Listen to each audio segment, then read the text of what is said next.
మీ ఎలాంటి వ్యాపార ప్రకటనలకైనా వెంటనే మా ఛానల్ సంప్రదించండి. నమస్తే. ఈరోజు మన స్టూడియోలో ప్రముఖ ఆధ్యాత్మికవేత్త వేదిక్ ఆస్ట్రాలజర్ అవినాష్ దాస్ గారు మనతో ఉన్నారు. గురుగారితో మాట్లాడేద్దాం. నమస్కారం గురుగారు. నమస్కారం. ఓం నమ శివాయ. ఓం నమో వెంకటేశాయ. గురుగారు, ఆగస్టు మాసం, అందులోనూ విశేషంగా శ్రావణ మాసం, కర్కాటక రాశి వారి పరిస్థితి ఏ విధంగా ఉండబోతుంది? ఓవరాల్గా ఎలాంటి జాగ్రత్తలు, పరిహారాలు తీసుకుంటే బాగుంటుందంటారు? కర్కాటక రాశి వాళ్ళకి 12వ ఇంట్లో శుక్రుడు, మొదటి ఇంట్లో బుధుడు, 2వ ఇంట్లో కేతువు విత్ సూర్యుడు, 3వ ఇంట్లో కుజుడు. సో ఇప్పుడే మనం మాట్లాడుకున్నట్టు 5 నిమిషాల ముందు ఈ సంవత్సరం చీటింగ్ అనేది బాగా ఎక్కువ జరుగుతుంది. మనాలు ఏంటి, ఆడవాళ్ళు ఇలా తయారయ్యారు అని చాలామంది మాట్లాడుతున్నారు. కానీ గ్రహస్థితి బట్టి అలా చీటింగ్ అనేది జరుగుతుంది. బేసిక్గా ఆడవాళ్ళు చీటింగ్ చేస్తున్నారు, మగవాళ్ళు కూడా చీటింగ్ చేస్తారు. సో ఈసారి చీటింగ్ ఎక్కువ చూస్తాం. ఈ పాయింట్ ఎందుకు మాట్లాడానంటే, నేను కర్కాటక రాశి వాళ్ళకి ఇప్పుడు కనిపిస్తుంది, నాకు చీటింగ్ జరుగుతుంది. వీళ్ళకి మన ఎనర్జీ అనేది అలానే లింక్ అయి ఉంటుంది అన్నమాట. ముందు మాట్లాడతాము, తదుపరి దాని ఎఫెక్ట్ కనిపిస్తూ ఉంటుంది. ఇప్పుడు మనం 5 నిమిషాల ముందు మాట్లాడుకుంది, ఇప్పుడు మళ్ళీ దీంట్లో మాట్లాడుతున్నాం. 2వ ఇంట్లో కేతు ఉంది కాబట్టి అక్యుములేటెడ్ లవ్, ఎప్పటి నుంచో ప్రేమిస్తున్న అమ్మాయి మోసం చేస్తుంది. ఎప్పటి నుంచో ప్రేమిస్తున్న అబ్బాయి మోసం చేస్తాడు.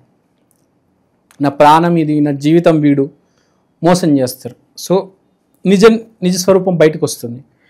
తర్వాత విపరీతమైన కోపం వస్తుంది మనిషికి. ఫస్ట్ మోసం ఫస్ట్ యాక్షన్ ఏంటంటే, రియాక్షన్ విపరీతమైన కోపం వస్తుంది. సో ఇప్పుడు నేను చెప్పేది ఏంటి, ఇది అందరికీ వర్తించదు. కర్కాటక రాశిలో ఇలాంటి పిశాచి యోగాలు ఎవరికైతే ఉంటాయో వాళ్ళకి ఒక స్త్రీ మోసం చేస్తుంది, విపరీతమైన కోపం వస్తుంది. కానీ వీడు తెలివితేటలు వాడతాడు. లగ్నంలో బుధుడు ఉంది కాబట్టి, నేను కరెక్ట్ ఇంకో సైడ్ కూడా చెప్తా. లగ్నంలో కూడా బుధుడు ఉంది కాబట్టి తెలివితేటలు వాడి, అరే ఆడామె పోతే ఇంకో ఆమె వస్తుంది, టెంపరీ అని చెప్పి అర్థం చేసుకుంటాడు బేసిక్గా వాడు జ్ఞానంతో. ఇది జనరల్గా ఒక వర్షన్ చెప్పాలి కాబట్టి చెప్పాను. ఇప్పుడు బేసిక్ రాశి ఫలాల్లోకి వద్దాం. బేసిక్ రాశి ఫలాల్లో వస్తే లగ్నంలో బుధుడు అంటే కమ్యూనికేషన్, డాక్యుమెంటేషన్ ఎక్కువ జరుగుతుంది.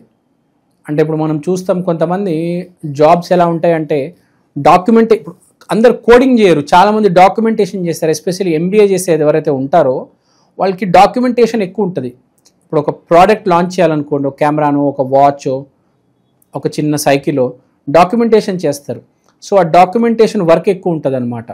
ఈ వాచ్ ఉంది, ఈ వాచ్ ఏంటి, ఎలా వచ్చింది, మన హిస్టరీ ఏంటి, ఎక్కడ తయారైంది, మొత్తం వాచ్ గురించి, ఎంత కొన్నాము, ఎంతకు అమ్మాలి, ఎలా అమ్మాలి, ఏ షాప్లో అమ్మాలి, దీనికి ఇంత బడ్జెట్, దానికి ఇంత బడ్జెట్, ఇదంతా ఒక ప్రోడక్ట్కి సంబంధించిన వర్షన్. సో దానికి సంబంధించిన డాక్యుమెంటేషన్ బాగా ఎక్కువ ఉంటుంది. దాని మీదే వీళ్ళు ఫోకస్ ఉంటుంది. సో బేసిక్గా ఈ MBA చేసే వాళ్ళు వీళ్ళకి తెలుస్తుంది. సో ఆ జాబ్స్లో ఉన్న వాళ్ళకి బాగా వర్క్ ఉంటుంది, హెవీ వర్క్ ఉంటుంది, మొత్తం వర్క్ కన్జ్యూమ్ అయిపోతుంది దాంట్లో. తర్వాత డాక్యుమెంటేషను, కమ్యూనికేషను, రిజిస్ట్రేషను, ఇంటికి సంబంధించిన రిజిస్ట్రేషన్ కార్యక్రమాలు, ఎక్కడికైనా అప్లై చేయాలంటే ఆధార్ కార్డు, పాన్ కార్డు, ఇలాంటివన్నీ జరుగుతాయి అన్నమాట. ఈ నెలంతా కర్కాటక రాశి వాళ్ళు డాక్యుమెంటేషన్లో వీళ్ళు ఇన్వాల్వ్మెంట్ ఉంటుంది. కొంతమంది బుక్ రీడింగ్ కూడా చేస్తారు. ఈ మధ్య ఏంటో culture, actual India is not a book reading country, కానీ ఈ నెల ఏంటో కొంచెం బేసిక్గా కర్కాటక రాశి వాళ్ళు పుస్తకాలు చదవడం అంటే మీరు ఏదో అనుకుంటారు, స్కూల్ పుస్తకాలు కాదు, అవేవో చిన్న పోయమ్స్ ఉంటాయి, ఏవో కథలు ఉంటాయి. పెద్ద రైటర్స్ ఉంటారు కదా, ఎండుమూరి వీరేంద్రనాథ్, శ్రీశ్రీ, చలం, వీళ్ళందరికీ పుస్తకాలు రాస్తారు. ఆ పుస్తకాలు చదవడము, సో ఆటోబయోగ్రఫీలు చదవడము, పరమహంస యోగానంద, ఒక యోగి ఆత్మకథ, పరుసవేది, ఇలాంటి బాగా పాపులర్ బుక్స్ చదవడము. సో బుక్ రీడింగ్ అనేది చాలా ఎక్కువ ఉంటుంది అనమాట. మీరు ఒకవేళ ఆఫీస్లో ఉన్నారంటే ఆఫీస్కి సంబంధించిన రీడింగు, రైటింగు. మీరు ఇంట్లో ఉన్నారనుకోండి, కష్టాల్లో ఉన్నారు, లేకపోతే బాగా సెటిల్ అయిపోయారు అనుకోండి, మంచి ఫిక్షన్ బుక్స్ చదవడం, అవి జరుగుతుంది. తర్వాత శుక్రుడు, గురువు 12 ఉన్నారు కాబట్టి ఒక ప్రేమ మీద ధ్యాస ఉంటుంది. అంటే ఏంటి, ఒక మనిషిని చూసి, ఒక వ్యక్తిని చూసి, లేకపోతే ఒక సినిమాలో కూడా ఒక సీన్ చూసి ఆ ప్రేమలో పడిపోవడం అనమాట. ఆ సీనరీ ఎంత బాగుంది, అరే ఆ సీనరీ అంత బాగుంది, అరే అక్కడికి వెళ్ళాలి మనము, ఆ సినిమా చూడాలి. బేసిక్గా సినిమాలకు వెళ్ళడము అంటే something I have to see, ప్రేమకి సంబంధించింది ఏదో ఇష్టపడి దానికోసం బయటికి వెళ్ళడము, లేకపోతే దాంట్లో మునిగి ఉండడము, మనం అప్పుడు ఏదో సినిమా అయినా సీన్ నచ్చితే మళ్ళీ మళ్ళీ చూస్తాం కదా. సో దాంట్లో ఉండిపోవడము, అది ఒక అమ్మాయి ఆలోచన అవ్వచ్చు, సినిమా కావచ్చు, ఒక షర్ట్ కావచ్చు, దేని మీద ప్రేమ, మీ ప్రేమ దేని మీద ఉందో దాని మీద, దాంట్లో నిమగ్నమై ఉంటారు కర్కాటక రాశి వాళ్ళు. తర్వాత రెండో ఇంట్లో కేతువు, మూడో ఇంట్లో కుజుడు. రెండో ఇంట్లో కేతువు, మూడో ఇంట్లో కుజుడు అంటే it's all about loving our family. ఫ్రాంక్గా చెప్పాలంటే మీ జీవితం ఏంటి, మీ జీవితం అని ఎవరి జీవితమైనా డబ్బులు సంపాదిస్తుంది అంతా చేస్తుంది ఎందుకంటే ఫ్యామిలీ కోసమే కదా. అమ్మ నాన్న భార్య పిల్లలు, ఆ పాయింట్ అనేది రిజిస్టర్ అవుతుంది అనమాట. ఫ్రెండ్స్ చుట్టాలు వీళ్ళందరూ టెంపరీ, చివరికి మన ఫ్యామిలీనే. నేను చీఫ్ మినిస్టర్ అవ్వచ్చు, నేను కేసీఆర్ అవ్వచ్చు, రేవంత్ రెడ్డి అవ్వచ్చు, కానీ it's all about loving our ఫ్యామిలీనే చివరికి కదా. సో ఆ పాయింట్ అనేది బాగా రిజిస్టర్ అవుతుంది అనమాట. ఎవరితో ఎక్కడ ఉండాలి, ఎలా ఉండాలి అనేది లిమిట్లు పెట్టేస్తారు, బౌండరీలు పెట్టేస్తారు. అలా ఫ్రెండ్స్తో వెళ్ళిపోయాము, గంటలు బయట ఉన్నాము కాదు, ఇంట్లో ఉండాలి, ఇంట్లో కూర్చోవాలి, ఇంట్లో ప్రాబ్లమ్స్ సాల్వ్ చేయాలి, ఇంట్లో వాళ్ళ గురించి ఆలోచించాలి. ఫ్రెండ్స్తో ఎంతకాలం రోడ్ల మీద తిరుగుతారు కదా. మనం ఒక జాబ్ చేయాలి, ఇంటికి డబ్బులు పంపించాలి. సో ఆ రియలైజేషన్ అనేది వస్తుంది కొంతమందికి. కొంతమంది గాలికి తిరుగుతూ ఉంటారు, వాళ్ళందరికీ ఆ రియలైజేషన్ వస్తుంది, స్పెషల్గా ఈ కర్కాటక రాశిలో ఉన్న వాళ్ళకి. తర్వాత కుజుడు మూడో ఇంట్లో, దీని గురించి మాట్లాడాలి. కుజుడు మూడో ఇంట్లో ఉన్నాడు కాబట్టి విపరీతమైన కోపం ఉంటుంది, అకారణంగా కోపం వస్తుంది. ఆ కోపాన్ని కరెక్ట్ డైరెక్షన్లో పెట్టుకుంటే మీరు బాగుంటుంది. కోపం వచ్చినప్పుడు మీరు ట్రావెల్ చేయాలి కొద్దిగా. అలా ఇంట్లో కూర్చోవడము, ఒక చోట కూర్చోకుండా మనం ట్రావెలింగ్లో ఉన్నాం అనుకోండి, సెకండ్కి ఇమేజ్ అనేది మారుతుంది కదా. ఇప్పుడు ఒక ఆటోలో కూర్చుంటే మారుతూ ఉంటుంది కదా ఇమేజ్ అనేది మనకు కనిపించేదంతా. సో ఆ కోపం అనేది డైల్యూట్ అయిపోతుంది, కరిగిపోతుంది. సో కొంచెం ట్రావెలింగ్ చేయాలి వీళ్ళు, రాళ్ళు రప్పలు కొండలు అవన్నీ చూసి రావాలి. బాగా కోపం వస్తే కంట్రోల్ చేసుకోవాలి కోపాన్ని.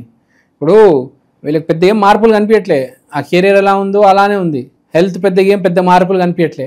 మార్పు ఎక్కడ కనిపిస్తుంది, కోపం వస్తుంది, ప్రేమ వస్తుంది. ఒక చోట ప్రేమ, ఒక చోట కోపం వచ్చేస్తుంది. మనిషికి జరుగుతూ ఉంటుంది, మనం చూస్తూ ఉంటాం. పొద్దున కోపపడతాడు, ఇంటికి వెళ్ళి ఏదో సినిమా సీన్ చూసి మళ్ళీ ఆ ప్రీతి ఆనందం. సో ఆ కోపము అది ఉందన్నమాట. అది కొంచెం బ్యాలెన్స్ చేసుకోవాలి కర్కాటక రాశి వాళ్ళు.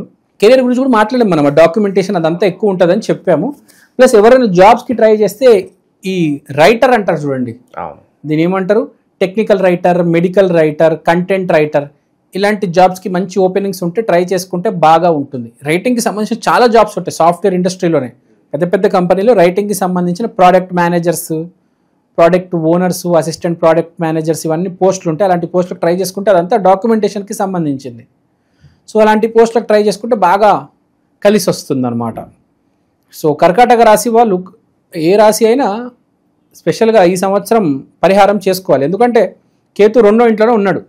రెండో ఇంట్లో అంటే అక్యుములేషన్, దేనైనా అక్యుములేషన్కి సంబంధించింది బాగా డిస్టర్బ్ చేయవచ్చు. అంటే అక్యుములేషన్ అంటే ఏంటి, మన బ్యాంకులో దాచుకున్న డబ్బు, మన ఫ్యామిలీ మెంబర్స్, మన ఇంట్లో సామాన్లు, అంటే షార్ట్ సర్క్యూట్ అవ్వడం, ఇంట్లో సామాన్లన్నీ కాలిపోవడం, ఏదో మోసం జరగడం, బ్యాంక్ బ్యాలెన్స్ మొత్తం కింద మీద అయిపోవడం, ఫ్యామిలీలో ఒక ప్రాబ్లం వచ్చి అందరు కింద మీద అయిపోవడం, ఇదంతా వీళ్ళకి కేతు ఈ సంవత్సరం టార్గెట్ చేయగలుగుతాడు. కేతు కదలడు, వీరికి రెండో ఇంట్లోనే ఉంటాడు కేతు వీళ్ళకి.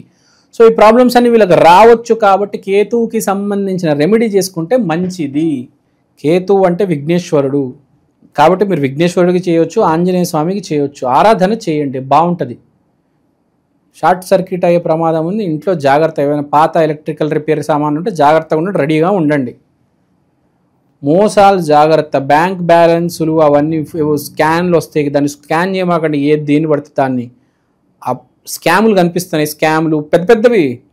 కేతు ఏ ఇంట్లో ఉన్నాడో మీకు ఈ సంవత్సరం ప్రతి రాశిలో చూసుకోవాలి. వీళ్ళకైతే ఆ గండాలు కనిపిస్తున్నాయి కాబట్టి కేతు విఘ్నేశ్వరుని ఆరాధుకోండి, అంతా బాగానే ఉంది. నో నీడ్ టు వరీ, ఆరాధన చేయండి. కేతు అంటే బేసిక్గా ఆరాధన చేయాలి.